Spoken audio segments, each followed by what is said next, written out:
Another fake drum roll. It's happening. To celebrate our 200th episode, we are changing the name of the podcast. We are.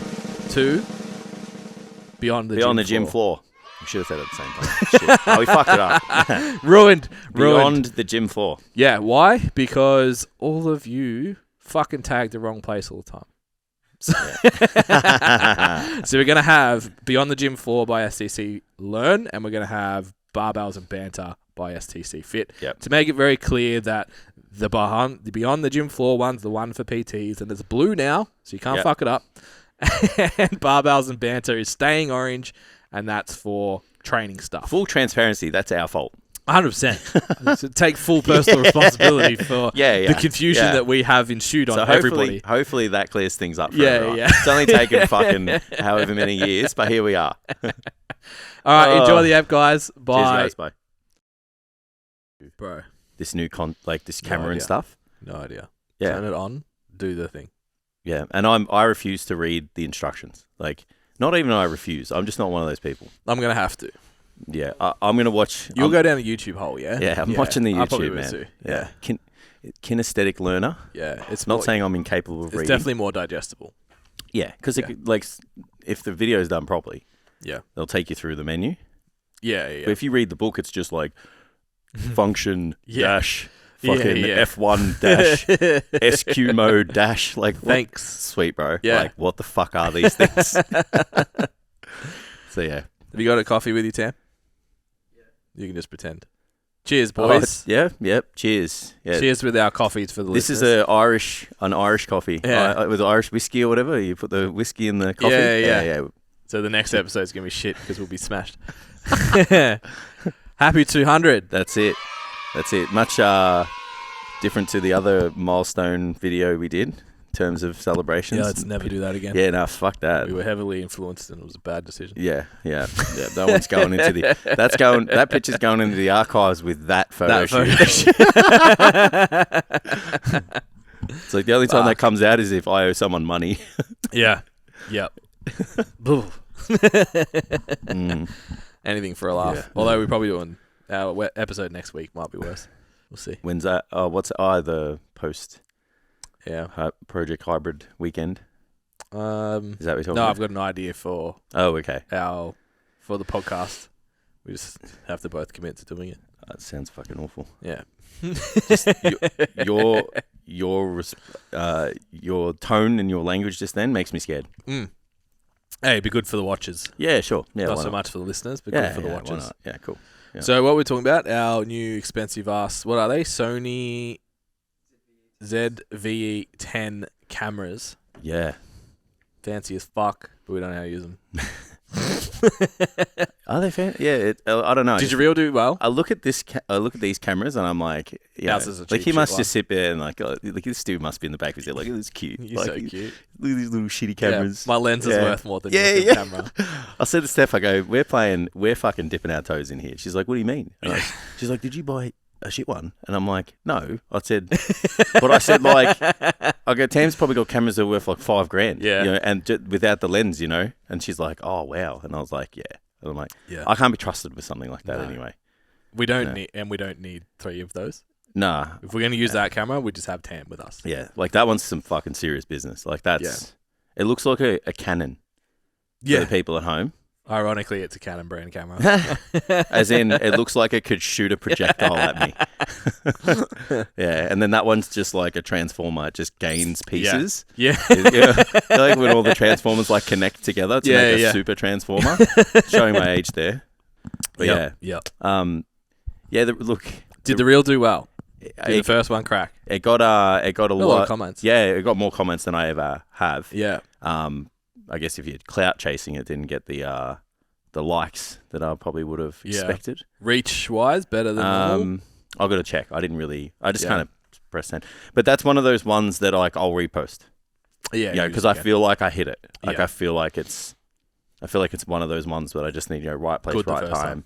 Yeah, that's it. And I'll probably change it up. And I've already got ideas for like other videos and stuff just based off like that. Yeah. And the feedback was like, it's the changes at the start were really good. Like those bang, bang, bang, bang. So I was like, okay, so got to try to I don't want to do the same thing every time, but like, yeah, you got to try and capture people's attention with those quick.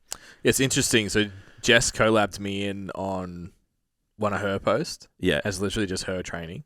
Yeah. And it fucking exploded. Yeah. I think like 10K views. Yeah. But it only had like a couple of hundred views. Yeah. And then the one I posted the next day with, I had my camera for 16 hours and got my ass out. Because that's what you do, right? Fucking hilarious. Orange jocks and shit.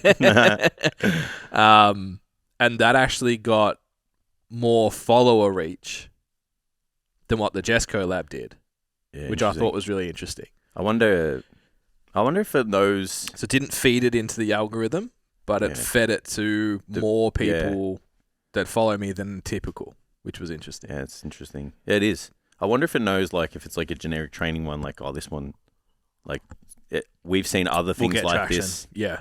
You know, like where if it's like someone sitting talking, it's specific to the audience. This is an audience nurturing post. Yeah, it's not shareable. Yeah, it was a little bit shareable, but but it's done for you. I guess it probably isn't funny though if you don't know me. Yeah, and you're not, if you see it first time, you're probably not gonna. Well, you might, but like, you know what I mean. It's not, you're not gonna see heaps of value in it. Yeah. But if you just see someone training, like anyone can see someone training. Yeah. So maybe there's differences. I don't know. I'm just. Yeah. I just think like the arse out's funny because you know me. Yeah. And you know I'm fucking just taking the piss. Like. Yeah. Audio quality is lit. Yeah. Yeah. Very good. We've Video evolved. quality, everything was good. So, James Smith workshop. Yes. What did you think? So, firstly, he's a pretty cool dude. Mm. So, I know, like, we've had, little snickers. Of course. Behind closed doors and stuff. Years. I must admit, it was years ago, though. Yeah. Yeah. And it was probably just because, like, he was doing better than we were. It wasn't probably. It's usually how it works. But lately, he says not that smart things and makes lots, and we say smart things and make not much. Yeah, and he says things, and I go, "Fuck, that's stupid," but it's like he's not talking to me. Yeah. But yeah, like, it was a good weekend. It was a good day. Sorry. Would I go again? No, knowing what was presented, but there was like, I just think there was a lot of stuff like we're already doing, which is cool to know. Yeah, very exciting. To know we're on the right track. But there was just like little pieces where it was like, for me, it was like, instead of putting this piece here, which we do, it's like it needs to come here. Yeah. So I feel like we're not reinventing the wheel, which is cool. Rearranging. I feel like we're rearranging stuff. If you were like a personal trainer just trading time, then that's going to be a space where it's like, wow, what? Like, it's going to be a lot of like, what the fuck at the end. Yeah. But good, what the fuck? Yeah, it was a shame he didn't have something else to sell. He's going to. Definitely. It's just like, I just wanted him to tell me exactly how he makes his YouTube videos and why. Like, from thumbnail to video to everything. Like, he dropped like one little breadcrumb. It was like change scene every 4 seconds. Yeah. Which I did on a video that I made. Wasn't that on the YouTube course thing he said he did or whatever? Yeah. And he was like, you're going to get everything that I got in that course. It's like, we didn't. But for what we paid for it, like, our full disclosure, the early bird tickets are $350 each. Yeah. So I will 100% gain a client from what I learned, which makes it a huge profit return, like 3 to 5x return straight away. Kick in the ass, motivation-wise, we both went and spent I bought the good money on cameras the next day. 3 months looking at. Yeah, and then both put actual effort into the content following the following days. So and just doing the shit that we always say we should do and make excuses not to. It's like, fuck it. He's like, this is how many times have we heard this now? Like, we got to not do the it. GOAT, but he's number one right now, in my opinion. Number one, eh? Fitness-wise? Who's better? No, in fitness or just, okay, yeah. No, I thought you meant like just number one content creator. I was like, Mr. Beast is. Yeah, I think.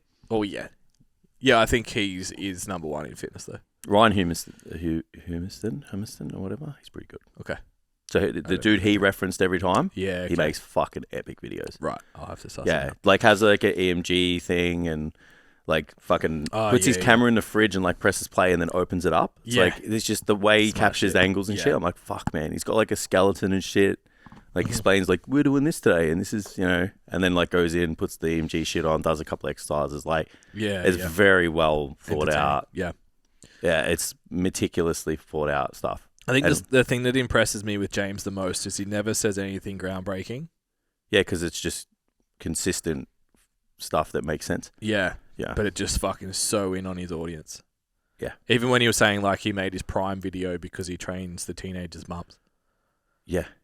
So it wasn't to get the teenagers to watch it that liked Prime. It was to get their mums to watch it. Yeah, it's like, fuck, that's next level. Yeah, it's like don't spend your lunch money on buying this now because I know that it's shit. Tastes like cat piss. Yeah. I mean, it may not. Sorry, I don't want. I haven't tried it. Maybe we should do it on the. I've heard it's not that great, but I like I feel like we have very different palates, so one of us may like it. Yeah, yeah. Depending on how sweet it is, probably. Yeah, I would have liked a smaller Q&A that you may even had to pay more for. Yeah. That would have been cool to, like, because if you, let's say, I don't know, like, let's say at the end, there was like a bit of a mastermind VIP thing. Yeah. And that was like, I don't know, for that. $200. Yeah. Even if it was for an hour. Yeah. You're only going to pay that if you're serious. You're serious. Yeah. And what you see before that in terms of what he was going to talk about, like, you'd already seen that. Yeah.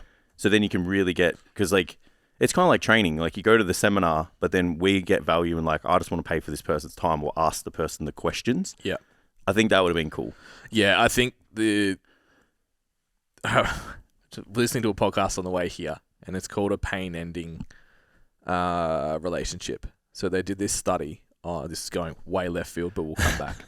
So they did this study on colonoscopies, and they measured pain. You had to score your pain straight after,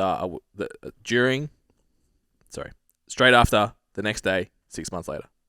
You had to score... Sorry, pain of what? Of a colonoscopy. Okay, cool. So you had to, basically right afterwards, the next day, and then 6 months later. And what they basically worked out that your reported pain looking back on an event is a combination of the peak pain and the ending. So what they actually did was started leaving the rod in for an extra 2.5 minutes than they needed to. Oh, getting your money's worth. And then because the perceived pain at the end, the ending wasn't so bad, even if the pain spike was the same. Is that so they come back? This was just like learning human psychology, but it would help with like making people return for their well, I feel like as well. What's the age where you have to go and get one regularly? It'd be like 50, right? Or some shit. Yeah, something like Yeah. that. Yeah. So like, if it's a fucking excruciating, shit, yeah. It's like I got a tattoo on my biceps, like I'm fucking never getting one again. Yeah, like, yeah. You know. So like take a tattoo for example, would be like cool. So if we made sure that we did like the highest part up on your bicep middle. And then at the end, we finish somewhere that's like not painful, and then like put some cream on gently and like let it all sit. You would leave with the perception that the tattoo didn't hurt as much versus clean it, wrap it, get the fuck out. Yeah. Now, what were we talking about that I need to come back to? Where did that come from? I'm curious. I was just listening to it on the way and I found it fascinating.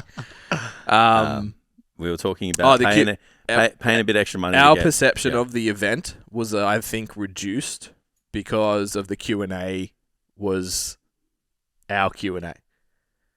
Yeah. Like the mastermind call that we run and we answer those questions. Yeah, it was kind of like, and that went for a really long time, which I perceive is going to be content for when he releases his product. 100%. So you ask the question, you release it, and that's going to be what they use for the marketing. So that was, we probably could have gone home just after lunch and not kind of been a part of that Q&A because it wasn't where we're at, but it was, I guess, useful to hear someone else. There were parallels in terms of like at that level present. I think a lot of the problems that were that were created in the presentation, like Standout PT solves those. As well. So that was kind of cool because it was like you got a room of 150 people, and it's like maybe 75 of those. Like people were writing stuff down that's like.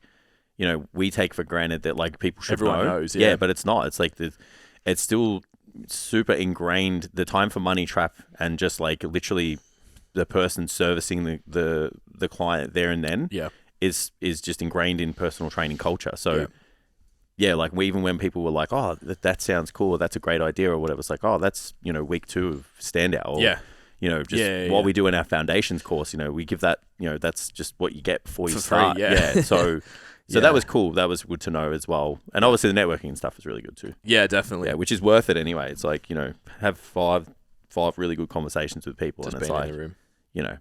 I think that's something that we've identified as a weak point, or did at one point. I feel like we're doing pretty good at it now. Much better for sure. Yeah. Hey, doggo. Yeah, it's a good outcome. It was worth the Saturday to me. Yeah, definitely. It went quick. So I think whenever, like, I was never really clock watching. So I think when you're not clock watching, it's okay. And he's a really good speaker. Like, I was like, man, he's not someone on his words. Even though, like, when you present, you kind of talk ahead because you know the shit. Yeah. But even like when he was actually speaking, it was like, you're not saying there's no filler. You don't say the same thing. Like, does it make sense? Or you're not saying words that like just try to capture your thought. He's like, he's just talking. Yeah. And I think I liked the room setup too. It was really cool. The event was good, man. The room was great. For you guys listening, so he basically had round tables set up with horseshoes. Like, I can't remember what the term they use. Yeah. It's like half a table. Our Standout PT intensive coming in July is going to be set up a similar way. Us. But he had 2 screens, and we were like, where do we sit to be at the front? Yeah. And there's no podium. Where the fuck is he going to present? Yeah. And he had a clip-on mic and just walked around the whole fucking place. I was like, oh. Yeah. And that was cool. I liked that. I've actually heard Rogan say, going out of comedy clubs, obviously comedy clubs are really intimate. Then you go into theaters and it kind of feels like it's like long.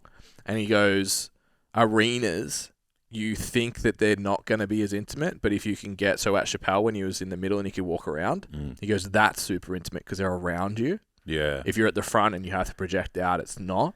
Yeah. So it's like, I wonder with that size room, being able to move through the tables and stuff when you present is better. Yeah, I think it'll engage your audience better. Yeah, because we even, you learn like to try and like speak to a few people in pockets. Yeah, so that when people are like, oh fuck, you might talk to me, so I have to listen. So if you're only talking to the people up the front because you can't kind of get Joe Blow down the back. Yeah, like they're just going to be start flicking on the phone. And, so if you can set it up that way, I think it's a great idea. The other thing I learned from a comedy standpoint that he did really well was, have you seen Eddie Murphy Delirious? Oh, fuck, ages ago. In the red jumpsuit? Yeah. So he was one of the first to be really active on stage. Yeah. And he makes the joke about, like, I have to keep switching it up because you're looking at my ass in his leather suit. So that's like a psychological trick that if something's moving in your vicinity, you have to keep an eye on it because it could represent danger. Yeah. So if you stand stationary to present, people will wander off because you're safe. Yeah. And he did that. Having that table set up forces you to be agile around the room, which is really cool. So, that's all that, like, I was like, I want to go see how, let's say the best in Australia at least is doing it. What's he doing? And there was a few things like that I picked up that would make us and me better. Yeah. It was good. I got only positive things to say about it. Yeah. So. Yes. Any message for anyone that shits on him still? Look, you're probably only shitting on him because he doesn't align with the message that he sends because he's so dialed in on his, like, on his audience. Yeah, I think most of the time that's probably the case. Yeah. So I think just try and look at, he's more successful than you, because if you're shitting on him, it's because he's, I've never met someone who's doing well shitting on someone else. Do you know what I think it is? Like, and we've spoken about this a lot on the podcast in the past. There's always that one trainer in your gym that's really good at building relationships that technical skill-wise is a shit trainer. Yeah. They run groups. They're the ones that your clients are like looking at you like, are they doing that right? And you're like, if you're asking that question, probably not. But actually what he teaches is actually very sound from what I've seen of it. It's like it's not arguable. It's just not as, I guess, in depth as what some people might like to present for themselves. But he's that online. Yeah.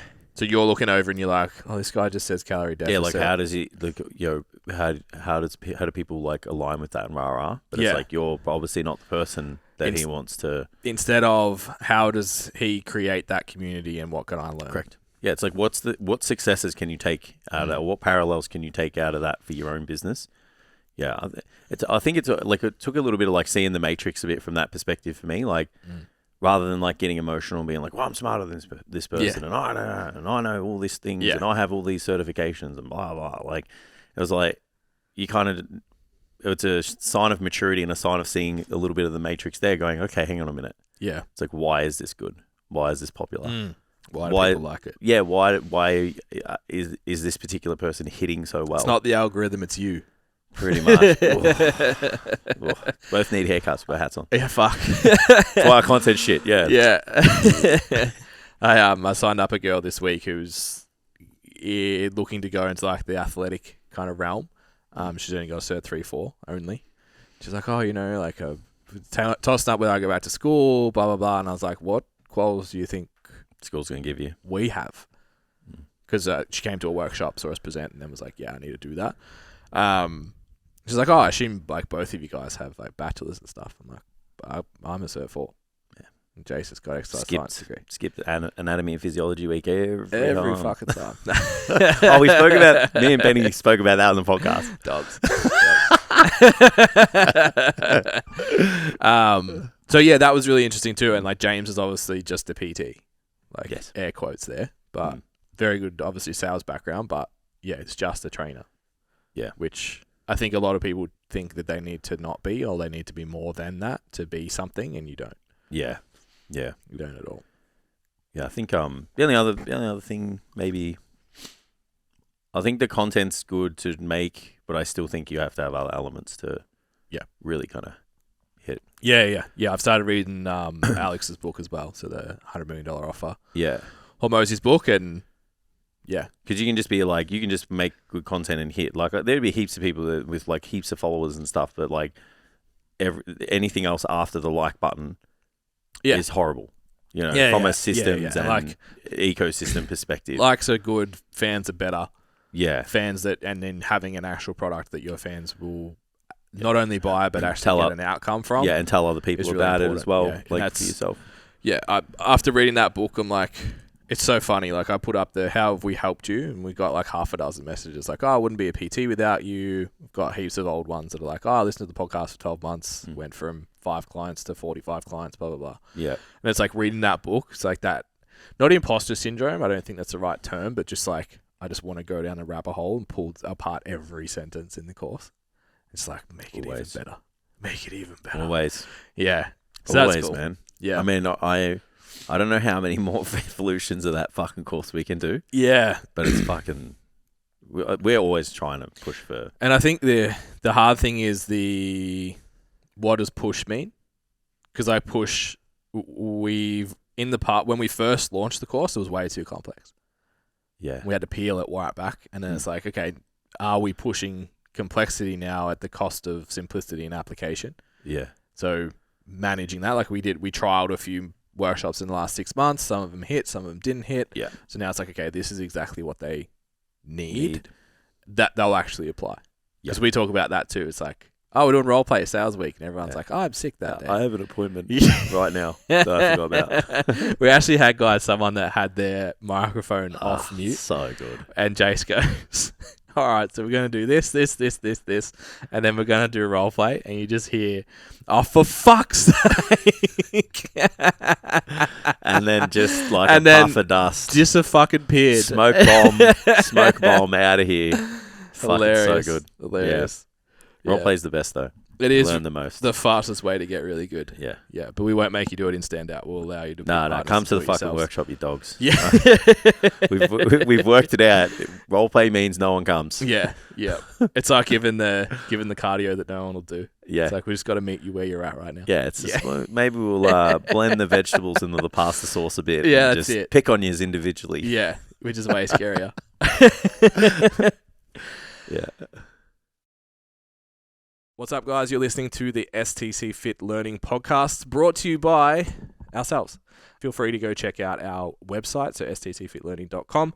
On there, we have a bunch of free resources, including how to niche your business, how to actually sell during consults, and a free programming template, plus our business scorecard, which you can go and take and see how you stack up in the industry based on what we think is elite and how to become the best trainer in your gym, in your town, and in the industry. Thanks for listening. Don't forget to like, share, and subscribe. If you take a screenshot and tag us, we really, really appreciate it. It really helps get this message out to help improve our industry and keep people in their personal training careers. Enjoy the app. 20 things we learnt from 200 episodes. Were we supposed to do 20? No, I did 10 and you did 10. Yeah, but they're going to cross over. I only did 8 because I couldn't find 2 more. Fuck this guy. I know. One job. You'll think of more as I say mine. Well, that's that. When I was writing them, I'm like, I'm just going to steal something from Ben. Are we going one for one? Because it's not fair. 18 things that we've learnt from 200 episodes. Are we going one? We have to go one for one, or it's not fair. All right. Because you're going to say, I reckon you're going to say the same shit. Oh, I've got that one. That's Jace for at least 2. So then he's sweet. That's 100% what I'm doing. All right. I just want to make sure I'm. Look, I did it. Okay. Look out. I fucking did it. Look out. All right. Homework done. Yeah, I'm getting these vibes that he thinks I haven't done it. All right. So my first one. Oof. That was really loud. Turn your radios down. No one's got it all figured out. Not even the biggest names in the industry. Yeah. That's a good one. So what do you mean by that? So I think we've had like big names, and one of the biggest moments for this that stands out to me, and it's actually not a dig at, it's a compliment to. Not necessarily on the podcast, but it was a podcast guest that connected us to hang out with BPAC at his workshop. Yes. And we were talking about back training and how he used to like fucking sell retract pull so much. And we were like the biggest BPAC fanboys. So we sold it as well. And then, went to a workshop, and we changed our approach because I think Shallow, actually, who was running the workshop at the same time, had sort of pointed out some holes in that. And we changed it, and we spoke to Ben, and we're like, hey, you used to say this. Why did you change it to this? And he was like, I was still trying to figure it out then. Obviously, his back was the thing that let him down when he was competing. He was trying all different stuff, and that was the method that he was using at the time, and he evolved that method, and... Yep. I was like, that's really cool. And then even in that episode, I asked him about like the tempo, like because the MI40 programs were all like 4 second negative, 1 pause, just 2 second contraction, tempo. 1 pause, yeah. But super slow negatives and everything, slow and controlled, lightweight kind of deal. And he was like, it's lightweight. Just it's just lightweight. Nothing but a peanut. And he was like, it was just like, I found that to be a novel stimulus because most people trained like pigs and it got an outcome. Yeah. And I was like, okay, so we're seeing like... I'm just thinking of memes in my head. There's a meme where it's like, if you can lift it, everything's lightweight. And the guy's like seeing all of these like algebra. Yeah, it's like seen the Matrix. Sorry, I'm a very simple person sometimes. So I think that was cool. And obviously Ben's not the only example, but that was the one that I had in mind when I thought of it. Have you had those types of conversations too? Conversations? Like, have you walked away from any of our conversations? Like, they're just figuring it out the same way we are. Oh, yeah. Oh, man. So many people, you know? It's comforting. Yeah. Because it's like, because sometimes it's like that, again, that meme where it's like, you know, the dog sitting with the cup of coffee and the whole place is on fire and it's like, this is fine. It's like, is it? Is this kind of what running a fucking small business is like? And is this what it's like to kind of push, you know, business growth, entrepreneurship, you know, all the fucking sexy words? Like, it's kind of good to know, like, other people like doing the same thing, you know, haven't quite figured it out. I'm asking Will if like you're ever not in pain. Lifting weights, and he was like, no. Yeah. Okay. It's not just us then. We're not fucked up. Yeah. I was like, fuck, am I fucking up something here? I was just like, am I making a mistake? Yeah, we weren't old yet. That was like, you know, causing me to have all these nickels. He's like, nah, man. Yeah. Like, just everybody has territory. Yeah. Just don't want to get hurt enough that you can't train. Exactly. Yes. Yeah. What's the next one? I got... I put your first 20 episodes, but like there'll be the initial period of your podcasting journey will be rough. And they won't be perfect. Yep. But you just need to persevere. Yeah. Yeah. Because, like, I think everyone's going to look at Joe Rogan, Prescript, whoever you follow in the podcasting space, and it's like, oh, mine's not like that. My first one's not like that. So, like, they'll probably stop. Yeah. But it's just that, fucking 10,000 hours, 20 hours, whatever it is that you need to put to kind of master something. It's like you just got to show up. Yeah. So Chris Williamson, he put a clip out in the last week or so, and I was like, I'm going to bank that for this episode. Yeah. So 90% of podcasts don't make it past episode 3. Yeah. Of the episodes that do, 90% of those don't get to 20. Yeah. So if you make 20 episodes of a podcast, you're in the top 0.01% of all podcasts ever. I put 20 on there. So fucking wild. So your first 20 episodes will be tough. Yeah. Yeah. And I don't mean tough as in like tough to do. It's just like coming up with good conversations for 20 that people are going to want to listen to. Yeah. And I would say the same about any content, any form of content. YouTube videos, like videos for your clients, resources, blogs, fucking reels, posts, all of that, your first 20 will be shit, and that's why not most people don't do them. Yeah. Because that first 20 is and you want to look back on that stuff and kind of laugh. Like, there's episodes you guys are never going to hear. You know what I mean? Like, and fuck, mate. Like, we laugh about them, but it was like we had to do them to get here now. Yeah. Yeah. And you don't know this shit unless you get better. We got a couple of guys starting. Shouts out to Odyssey Strength. A couple of guys, Standout PT grads my surrogate children. Yeah, our fucking hell. Oh, they're your kids when they're doing good. They're my kids when they're fucking up. I coach them, mate. I coach them as well. It's like the parent debate. It's your kid when they're doing good. Look, we'll ask them who they love more. Which parent do they love more? I have done that. Better fucking say me. Yeah, and they said me, and then said, don't tell Jason. I bet they were saying exactly the same to you. These are so fucked next program. My message to them, they were sort of like, oh, should we have structure? Are you away for that call? Like, should we have structure? Should we not? How should we go about it? And I think any form of content you're going to make, obviously there's a consideration of what's going to work. Yeah. So like a YouTube video or a reel needs to have cuts in it. It needs to have captions in it. It needs to be entertaining. It needs to have some form of problem solve, value transfer within it. Inside of that, though, you have to enjoy it. Yeah. So we started with write a blog, talk about it as a group, and that was our podcast at the very beginning. It was trash, but that's what worked for us at the time because we were sort of like... Evidence-based era too. Yeah, exactly. Kind of fed into, we were trying to develop the ecosystem. It made sense. Yeah, and that was what read the blog, listen to this. What we liked to do at the time. And then when we relaunched it after a year or two off, it was like, we want to do this a little bit differently this time. So it was a little bit more... At that time, we had whiteboard cues. I don't know if you remember that. We used to write out what was going to be on the episode on the whiteboard. We did in Essendon, in the office. Yeah. And then they were like, oh, how much structure did you have? And I'm like, well, now we have fucking none. This is the most planning we've done for an episode in forever. I was going to talk about Mike O'Hearn memes, to be honest, which we will on the next podcast. So stick around. Yeah. Switch over to Fit for that one. So, yeah, it's like, you've got to make sure... I love doing this. Yeah, it's fun. I love these conversations. And if I didn't... Fuck, it makes podcasting painful. There was a bit of a stretch where I was like, fuck. Well, we were doing like 4 in that fucking office with fluoro lights and no natural light. Yeah, it was a bit... I was like, tough. This is like trying to bring... And you had to travel. It's one of my points. Don't bring it up. I won't bring it up just yet. But you're trying to bring the energy. It's like, it's like tough. Yeah. Yeah. Yeah, so that's something that I would pass on, not just in the podcast realm, but everything.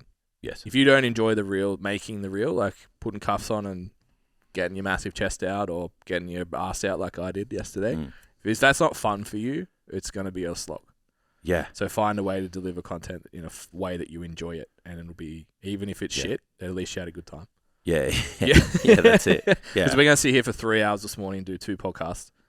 It took me an hour to drive here. It took me an hour to drive home. It's like, it's a big commitment. Self-inflicted. Yeah, don't complain about the things you asked for. Fuck, look at this ownership going on here.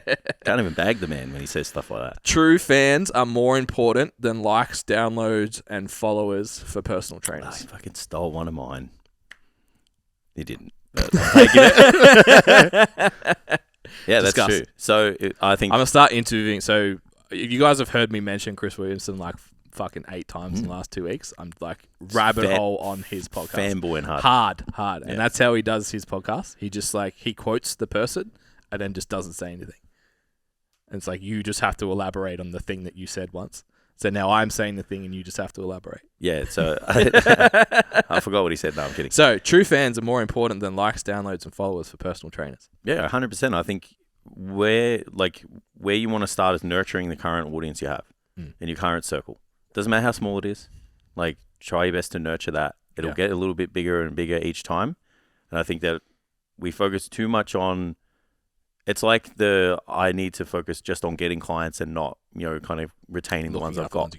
Yeah, it's a similar thing. So it's like, don't think about this huge amphitheater of people that you're speaking to. It could only be 5 people. Yeah. You might only have 15 clients. Yeah. Speak to them, nurture that audience. Yeah. But again, this is all content. Yeah. Yeah, exactly. Yeah. And it's like, it benefits them. There's value to them. And then it makes you get that feedback and stuff. And then you kind of start to hone in on, not only your personality, how you want to deliver the podcast, but like also what people want to hear and how they want you to speak and stuff. Yeah. Like we got a lot of feedback once we just started talking shit. It was good. It was like, a little bit of banter at the start, a couple of take homes, it was kind of like the vibe that people wanted. So we're not going to sit here with a clipboard and go, all right, so now moving on to our next topic. But there might be people that do. So yeah, it's a hard balance with that. Like, I know for us, with our lens. So couple of things. One, when I come into these episodes now, I just make them for the people in Standout. Yeah. I want to talk about stuff that if someone in Standout PT listened to this, they would get benefit from it. And then I know that there's 100 times that amount of people in the world, and if they listen, they will get an outcome. Yeah. So I'm directly talking to that individual. We have 7,000 people on Standout by that math. It's probably I probably fucked that up. 20,000 PTs would be pretty close in Australia. Maybe I don't know. Fact check that. That'd be really hard to find. That'd be just one of those stats that you could make up and go to a talk. Yeah. Look, wow. Yeah. But also, like, within that sort of line of thinking, I forgot where I was going with this. Podcast good. Yeah. Yeah, so you're making nurturing audience. Whatever. In a circle. Cool. All right. Yours. This is I feel like this is like a competition and I'm losing. It is. It always is. Audio quality is everything. Audio quality is very, very important. Yeah, I like that yours is very specific to creating a podcast. That's good. Yeah, because you're going to say this is the la-di-da stuff. No, I'm kidding. No, I was on the way here and I was like, we're going to have very different interpretations of what this is. Production quality is so important. Yeah. So it's like buy the fucking good mic, like invest in the camera. Invest in the bare minimums. Like, a lot of people, when I spoke to them after the weekend, they were just like, oh, I'd love to get the camera and I'd love to do this. And I understand you're not in a position. Like, if you're only being a personal trainer for a couple of years, like, you're not going to have this big budget for your business to make huge, $3,000 podcast. Yeah, even the next day, go and sanction $1,500 worth of audio gear. Yeah. Like, you're not going to be able to do that. It's just I'm 35 years old. Yeah. And I don't fucking go out every weekend. I have the lamest hobbies. It's just I'm in a different situation. So it's we see value. I always see value in getting the best shit. Yeah. That. It's just buy the best one. Yeah. But people can't do that. But it's get the best thing you can. If the audio quality is shit, there's that many good podcasts out there now. I feel like that's enough for someone to just go, and then turn it off. Yeah. And our first 20 episodes, we're taking away from the experience of what we wanted people to sit down and listen to, and that's why they don't exist. Yeah. So, I think some people still go in there and go listen from episode 1. Yeah. So we're and if we went and spent, $1,500 just on a portable camera that's you can take around with you, which is a fucking ridiculous amount when you think about what it's there for. Yeah. It's because that shit matters now. Yeah. As much as people sit there and they say that it doesn't, it fucking does. And especially if you want to be the best and you want to have the best products and the best, experience for people landing on your business. Yeah. So just I reckon at the bare minimum, you can get a HD webcam and you can get yourself a Yeti or a Rode mic and you could probably get away with both of those things for $400. Yeah. $400-$500. Yeah. Even less, to be honest. Yeah. And it's even if you spent the 1,500 and you go good mic, good camera, it's like that's one client. Yeah. One. Yeah. I agree. I agree totally. How big is the gap between the person who doesn't do that and the person who does? Even in attitude. Yeah. Like how much you're presenting that you give a shit by having the good camera versus not. Yeah. There's so many lessons, parallels to like this how is you one stand time for where I'll business. say like you'll fucking buy an expensive dinner and a bag on the weekend, but you won't buy a camera. How fucking dare you challenge me on my fucking decisions? I think there's so many parallels. Like if you invest in the camera, the audio, like that shows where like what you stand for as a business. Yeah. It's no different to like what you like. How you act in the gym is usually how people you act outside the gym. Yeah. It's a very very similar parallel. It's like if you're investing in courses, if you're you were there on the weekend, it's like you're probably going to buy the best camera and maybe microphone you can. Yeah. Because you actually give a shit. Yeah. Like you want to make it. It's the people that want to get by copying other people and just trying to like emulate everything on with like the cheapest shit possible. Yeah. With no endeavor to be better and deliver the best. It's like that's where the problem lies. Yeah. It's like, it's a shitty experience. Someone's giving one elsewhere that's better. Yeah. It's not that hard to stand out. We've kind of talked about that all the time. It's why our course is called Standout PT. I think it's like as a bare minimum for a podcast, like audio is everything. Yeah. So I remember my point from before. Okay. Walking the line of content for us, that one of the challenges has been how much do you talk about the thing and like the specific takeaways and all that, make it a lecture. Yeah. Versus having fun. I've even reading books. Like I picked up Hormozy's book last week and I was like, I'm not in a position to take notes right now. Yeah. So I put it down. Is that a got to take notes, study kind of one? I'm going to do it twice. Yeah. So I read most of it yesterday. I'll read it 3 again. hours, right? Yeah. About this, my read speed's similar to the audio book, which is good because it tells you on the Kindle how long left. But yeah, it's like I've listened to podcasts, tried to put podcasts on in the car, even Alex and Layla's podcasts themselves. I've put them on in the car before and just gone. Makes me anxious sometimes. Yeah, I need to take notes on this. Yeah, this that's what I mean. Yeah, because I can't action what they're saying. And then it's like, do I really sit down at some point with an hour and put the pod on and take the notes? Yeah, and I think that comes down to understanding who is listening. Yeah, yeah. We know people are going to be like doing cardio. They're going to be doing cardio. Like if there's a couple take homes, they might come back and re-listen to it. They're probably like walking, doing their steps. Yeah, maybe training. I don't know. I wouldn't really kind of recommend that. Yup. I listen to a couple podcasts when I train actually. So, I don't mind it. Yeah. So like I think the message and how you deliver it is reflective of like what you think people are doing at the time and try and create what you want them to do too. Yeah. I like the idea of like you guys thinking you're here. Yeah. You're sitting in that chair, you're sitting in this chair. We're just like, having a good conversation about the stuff that we know you guys kind of think and want to know more. Yeah. So before we keep going, I just want to give you guys a little message about our Standout PT program. So Standout PT has been designed for personal trainers who want to sustain a long-term career in fitness, but right now they're sick of chasing clients, they're not making enough time for money, and they're super frustrated with the results that they're getting in their business, and they can't see themselves being here in 3 to 5 years' time. If you want to know more about the Standout PT program, head to stcfitlearning.com, head to programs, and all the details are there, and you can book in your free exploration call where we can have a look and see whether or not that would actually be a suitable program for where your business is at right now. And back to the episode. Storytelling matters. So do I explain what you just said, even though I explain my own thing as well? Yeah. I'm just doing all the talking today. You have to pitch yours as a question to me. So I mentioned to you a cool book that's on your list to read now that maybe we'll get to, maybe we won't. The Science of Storytelling. I got one of those, I think, without you even telling me. Look out. Very good. I'm fucking so proud of myself.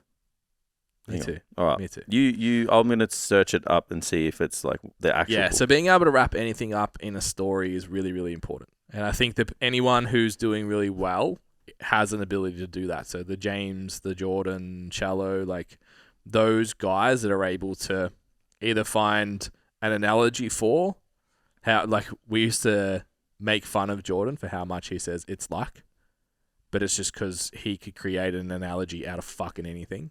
Yeah. And apparently that's a really strong sign of intelligence too. For fun fact, if you can create analogies effectively on the thing you're talking about, means you're good at it. Means you know it and what's going on. It's good to know. Yeah. So that is worth it. So content-wise, trying to learn to tell good stories is really important as well. Like even, obviously we just put up the client spotlight stuff, which is just like hard results. But something I want to start doing with those is like telling the story of the competition a little bit more. What the prep was like, what the mindset was like, what we tried to achieve, all of those types of things. Yeah. And presented in an interesting way. It was the storyteller's secret. Okay. I'll look at that one too. But yeah. Maybe I'll eventually read that book and we'll collaborate. You give me the key points of your book, I'll give you the key points of mine. Yeah. So yeah, I think any content that you're walking into, don't write down there's 4 grams of protein. Like that, like we said, the evidence-based era is just tell them where the textbook is so they can read it. Yeah, it's like you need to go into, I know that you've lost weight, but you still look shit in the mirror, or you're fucking sore for 5 days after your leg session, or your ass isn't growing, or whatever. Like you have to get into a story. Getting fatter, but your weight's the same. Yeah, Jason's going to start telling. Look, stay tuned to our emails. If you haven't subscribed to our emails yet, stcfit.com/subscribe, because I'm putting pressure on Jace to get some Euro trip stories coming out in emails. Now I've put public pressure on him. He's really uncomfortable about it. And see, for the ear people, Jason is shuffling in his seat, rubbing his knees. That is a different His Jason. feet That is a different Jason. If anyone has a split personality, it's me when I go out. We're pulling the curtain back. It's happening. So I think storytelling. I've lived a double life, Ben, and I feel really accomplished knowing that. 2 worlds are about to collide. I've got to talk to my wife about this first. I'm fucking nervous. You look it. You're visibly anxious about even the conversation. Just a man who fucking likes to have a good time, all right? Which, so does everyone out there, mate. Yeah, share it. And you can still be successful. Yeah. Drive a nice Mercedes, have a big house. Yeah. Made it. You're up. Oh, I thought I was finished. I did my 4. Yeah. When you go to pick a guest, pick one who aligns with your message and your business. Thinking about this. Yeah. I've been thinking about this. Because we know of someone who had a podcast with someone else and it didn't go up. So we know that like people have recorded shit and they're just like, there's no value to the audience in that instance. Yeah. So it didn't go up. Yeah. And I think that at the end of the day, like, we have conversations with people and they're like, why don't you get this person on? And why don't you get that person on? And, we're like, look, it's not like we're against anyone coming on, but it's like, I still think the listener, like we have to think about what's in the best interest of the listener and what we stand for as a business and a brand. It's the whole ambassador question again. It's like making sure that we pick, even though like, some of the people who coach the ambassadors have a bit of a decision or like a responsibility to decide who that is. Like I said, they could have a fucking swastika tattooed on their neck. Yeah. And it's like, I don't want to be, you ain't tagging my fucking business with that shit. Correct, what I mean? Like you're not a representation of what we stand for as a business. And I think that we need to still consider that, rather than just chasing or maybe even just thinking that chasing clout is the number one thing. Yeah. So it's like, this person's popular and they've got 200,000 followers. Once I get them on, I'm going to be famous. It's like, we've had people with... No. Yeah. No, you're not. Like, the spikes in our subscriber list with BPAC, Jordan, Hattie, Luke Lehman, Damon. None of them blew the doors off. Yeah, that's right. Yeah. I think Dean actually was after all of those and he was our number one download because he had more fans. And he had like, at the time, like way less followers than he does now, Yeah. But yeah, how do you... I was actually just pondering whether I wanted to talk about this on the podcast or not because I didn't want to give it too much light. Mm-hmm. But I picked a fight last week for the first time on Instagram in a long time. It was pretty fun. Yeah. So I'm comfortable saying the name because he put me on blast on his story. So I think that gives me scope to say who it was. So it was Angus Bradley. Yeah. So put up a post that basically said, you don't have to be good at sales to be a good personal trainer. That overcoming objections isn't a skill set that you need to blah, blah, blah. You need to be good at solving problems. You need to show that you can solve people's problems and then retain your clients. Otherwise, you just spend your whole time trying to get new clients and you don't keep the ones you've got. Yeah. That's not the exact wording of the post, but that was paraphrasing the situation there. So I went back and forwards, and I'm not going to lie, and I actually said this to him. So we actually had a voice message after it. We're all friends, guys. Like, the whole world didn't explode because I made a comment on an Instagram. Where I sort of, he was like, that first comment was like super brash. I was like, well, so's the post. Like, you use that language, and I come back with the same language. You can't. Yeah, it's how you speak. Yeah, you can't like be upset that I came back the same way. Yeah. So that conversation didn't really go anywhere in the comments, which I was disappointed about because he sent me a voice message and sort of we went back and forwards on it. When I was like, well, this was fucking useful, but the comments were like really dismissive, added a few insults, and I was like, well, what are the other comments like on the thread? Did you probably 90% in support, and then 10% like no, because all I said was like, to be good at sales, you have to be good at solving their problems. That's what good sales is. Yeah. You're just misrepresenting what sales means.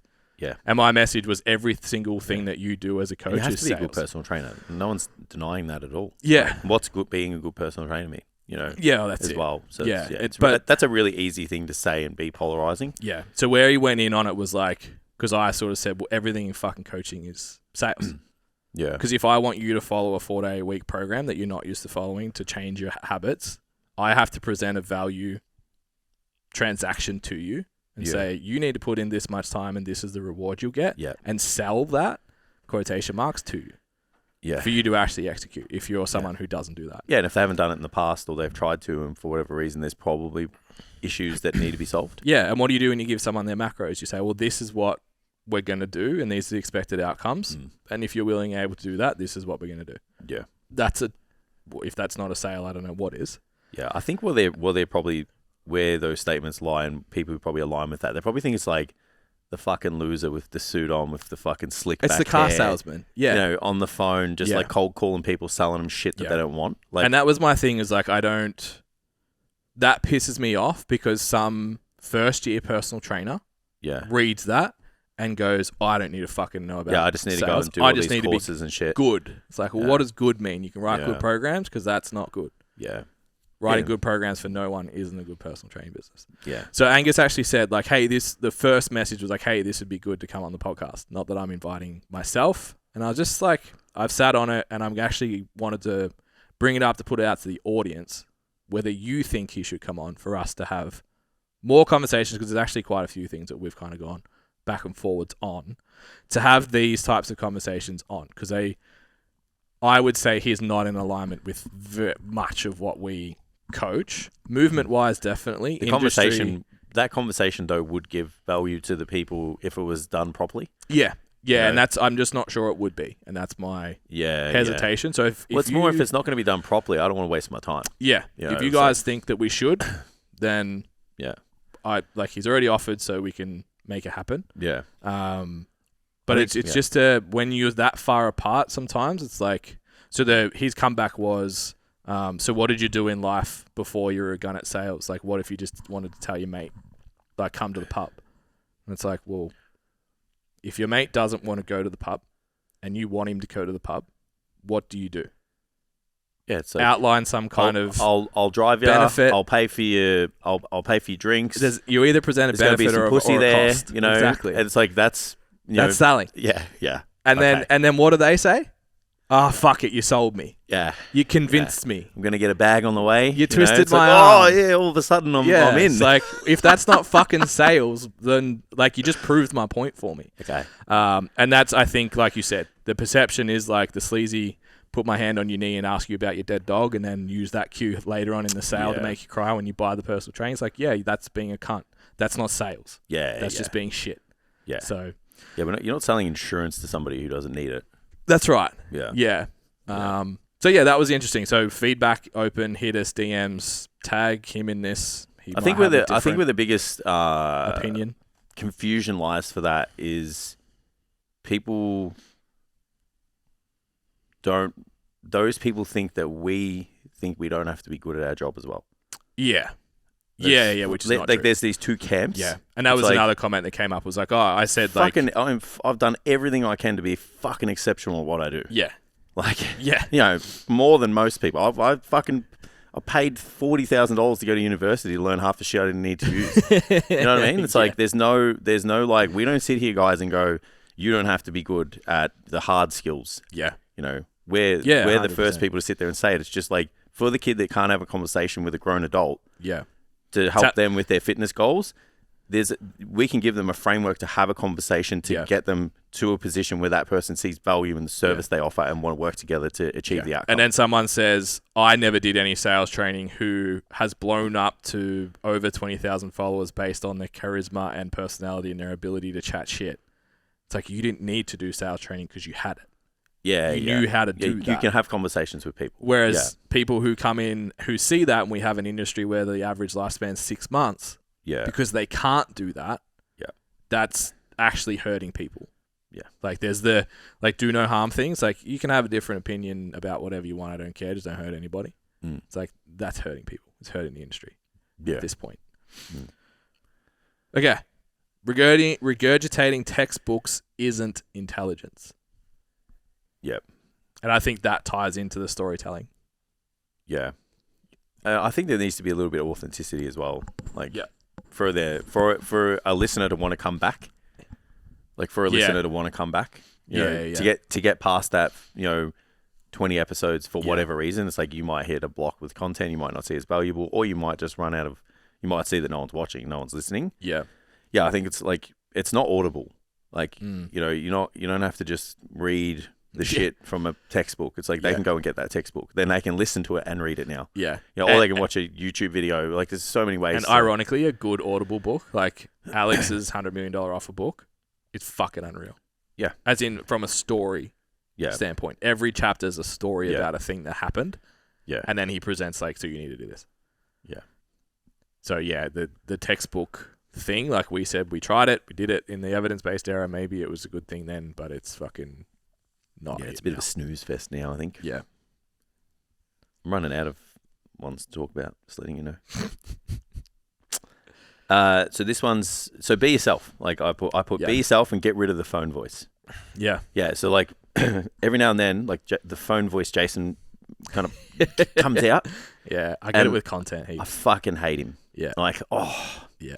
Like I despise phone voice Jason. That's a tongue twister. Yeah. Despise him. Like, why do you speak? Ready? Okay, guys, today. The breath? I did it. Yeah. Whatever they call it. The boomer pause. It's not a boomer pause. What do they call it? The Gen something breath? You told me millennial pause. The millennial pause? Yeah. That fucking hurt me so hard in the feels to the point now where I'm just going to talk straight to the camera. Not even going to breathe. Yeah. I'm going to run out of breath when I'm talking just so I don't have to do that. I actually can trim my videos on CapCut because I do the breath. Yeah, for myself. I did that because I didn't have. I was like, "Fuck!" I'm so disappointed in myself. But yeah, just be yourself. Like it's like I think again, it's that authenticity, the branding, the experience of the clients, like the listeners and stuff. They just want to hear you. They just want to. And if they don't like you, they don't want to listen. Yeah, we had someone come through the other day who has 5 online clients. And I was like, well, if you have 5 people like you. Yeah. 5 people saw enough in your stuff to like you enough to want to pay you. Yeah. So just keep doing the you thing because they like you. Yeah. So other people will too. Yep. And I think when you've got a small business, you think you have to cater to the out there when you really just have to cater to the people that are, or like you said earlier, already here, and you'll find more people like them. Yeah. And that's huge. Yeah, but I still struggle with it, particularly with making the reels. Like talking to a camera is still the hurdle I need to. Yeah, I find watching other people on YouTube, because you're not big on YouTube. I am now. You got to be, and you got to follow people that just make those clips and stuff, and you can start to get. Yeah. And we're looking at things now, not from like what's the content, like how's the content. I didn't watch the James Smith creatine video to learn the creatine was correct. Yeah, it's like where, how, what shot, what angle. Yeah. Yeah, even sometimes, like, when you watch, when people put pictures on Instagram, like, I always sit there and I'm like, how the fuck did someone take that picture? Yeah. Yeah. Who took it, or did they actually take it? Is that a tripod? Is that like they do the walking down the beach holding hands. Yeah, everyone does the sunset and we're a happy couple. Yeah, it's fine. But I'm like, who took that? How the fuck? Yeah, you would have had to have that's a choreographed video. Yeah, yeah, but people don't think that way. Yeah, but I do. Yeah, I'm onto you, fuckers. This one's an interesting one. Oof. I wasn't sure if I was going to put it in or not. I can tell by Ben's language that he's a little uncomfortable. Some of the industry's favorites are actually cunts. What's up, guys? Another quick break. I just wanted to jump in and remind you guys about the STC Fit Learning mentorship. Now, our mentorship's been running since about 2016, where we've developed trainers through their first year of business in personal training and allowed them to leapfrog the first 5 years of mistakes that we made. If you're currently studying, looking to finish in the next month or so, or you're looking for someone to help you out with mentoring and all that kind of stuff, jump on, have a look at the details for the mentorship at stcfitlearning.com. Head to programs and mentorship, and all the details are there. And you can come and be an STC Fit coach for an entire year. Includes all of our education and direct mentoring from our head coaches. Back to the episode. Some of the industry's favorites are actually cunts. Say that again. You can minus the C word, it's fine. Some of the industry's favorites, so the people that the industry think are amazing. I already know who we're talking about. Some of them are just assholes. Yeah. Yeah, we've had some conversations with people, and arguably, I'd go back and delete the episodes. Yeah. At most, let me preface this with 99.9% of the people that we've engaged with are not. Yeah. They're all amazing. And the other one that I had in here, which I've kind of skipped through, is people are more giving with their time than you think they're going to be. Yeah. But yeah. There's been one or two examples that I've just gone, how are you there? Yeah, I agree. I know who you're talking about. I agree. 100%. Yeah. And then that leads on to what I was going to say is you just got to ask and run and actually not care if someone says no. Yeah. Yeah, we've had a few people where we've kind of sent it out and it's for whatever reason they say no. The next week they're on another podcast and they say they don't do podcasts. Or they say that they're actually just too busy. One person was writing a book at the time. One other person said they're just too busy, balls deep in research and can't really give up their time to kind of talk about the topic that we wanted to discuss. And it was just okay, cool, let's just move on. Yeah. It's not I'm not big enough, I'm not popular enough, my self-worth is, not where it needs to be and I'm a piece of shit and whatever. It's cool, let's just fucking move on. You know? Yeah, and I think a lesson from the industry favorites thing, it's not just a shot call out that you're all going to be who are they talking about? It's a little bit of that. But, but also it's why it's so important not to model yourself based on someone else. So it ties back into all of this, be yourself, be authentic, care about your clients, reach more people through that method. Because, not everyone is what you think they are. And even when you perceive success, what that actually means in terms of an outcome and what their lives look like outside of fitness and all that kind of stuff. Yeah. Or outside of work. Agreed. Stick to a consistent message in your marketing. Oh, so man, you may or may not have heard this before, but Jason and I did 122 episodes, never making a sale. Never asking for one, and guess what? Never making one. Yeah. So how dare you ask, though? How dare you ask? We would go to events, and people would be like, "Oh, you're the STC Fit guy." I'd be like, "Yes." People would say "Yeah, I watch the podcast every week, or I look at it on YouTube, or I listen to it, or really whatever." Like your videos. Really like your content. And we would just be like, "Why haven't you fucking bought anything?" Yeah. Or shared it, or liked it, or done anything about it. It's you recognize us, but there's obviously been no buy-in. So this ties into my next one, which is writing the model. Writing out a model is the best way to both figure it out and build confidence in yourself and your model. So writing out everything you do on paper is the most valuable thing you'll ever do. We did that. Then we started actually presenting a consistent message on the podcast. The first quarter from 122 onwards, we made $45,000. Yeah. Off the back of $0 for 122. Yeah. Just own it in. Know what the fuck you're doing and why you're doing it. Yeah. And like, to be fair, we said like we'll just do 100, and if it's doing nothing after 100, we'll stop. And then we deleted the first 30, so we were kind of back almost close to that. And I would say we used those early podcast episodes just to kind of figure shit out. Yeah. It was our writing down of the model. That's my next one. Oh, sorry. Sorry. Go for it. It's okay. Tie it in. So I actually was going to say that podcasts can be really valuable for learning to speak to a camera or whatever, because it's really easy to just not think that they're here. Yeah. So it can be good for that, especially for those people who like kind of struggle with the video content. I don't know if you get asked a lot. Like I get heaps of people that are like, how long did it take you until you got good at like speaking to a camera? Like maybe I don't speak well enough. I'm like, oh, I don't know. I'm just like, I don't think I'm good. Yeah. You know, and I was just like, it's just practice, man. I'm like, I've been talking to a camera since like 2015. Yeah. You know, yeah. In some capacity. Yeah. Like obviously spend more time talking to a camera now than I do a person, but you know, in some way, shape or form. But yeah, I think the podcast is a good way of doing that. And like you said, it's just like giving you a safe space to talk about shit. Yeah, to hash shit out. Yeah, it's just like chew the fat, talk shit, throw out ideas. Yeah. Even like we've had some, it's like, oh, I wonder if this is the case. I'm not sure. Yeah. You know, and then it's like, oh, I know it was wrong, or yeah, it was right, or whatever. Like, I think it's a really good safe space to like just try to start to, you know, hone in on your skills and method. And I think it's a useful tool to allow the vulnerability for that too. Yeah. Because it's like, this is the idea I have. Let's workshop it.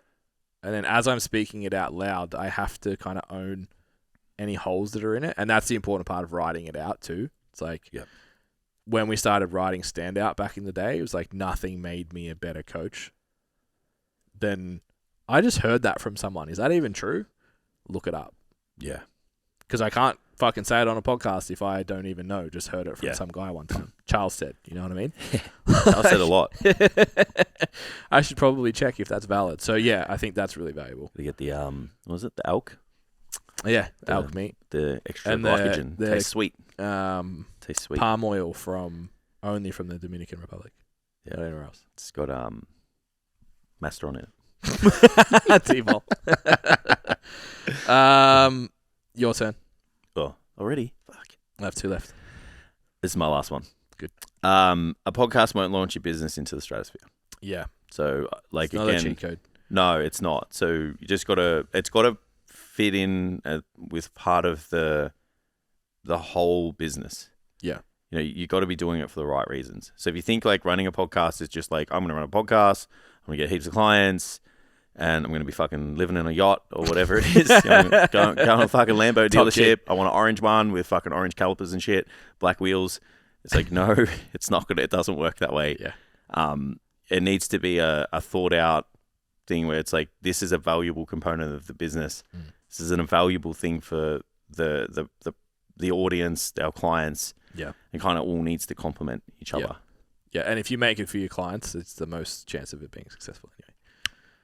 Yeah. But I feel like, most people don't. Correct. They make it for They make it thinking it's going to be for everyone else. Yeah, it's the clout thing again. So I'm interested on your response for this one. Interesting. Based on rubbing my knees already. episode 1 to 30. More, I'm talking about myself, not you. Oh, okay. Personality isn't fixed. Personality isn't fixed. Your personality isn't fixed? Well, I would, going back to listening to those episodes and comparing that person to the person I am now. Voice tone, eh? Well, that helps. Oh, there you go, guys. How funny was the 2 kids at Gizzy Golf Club? Oh, mate, whiny as. I told Amy, and she's like, our kids are going to do that, aren't they? And I'm like, yeah, you wanted to move to the country, you got to take all of the country in. Yeah, it's a thing. So yeah, obviously there's that, but I think no, I was just joking anyway.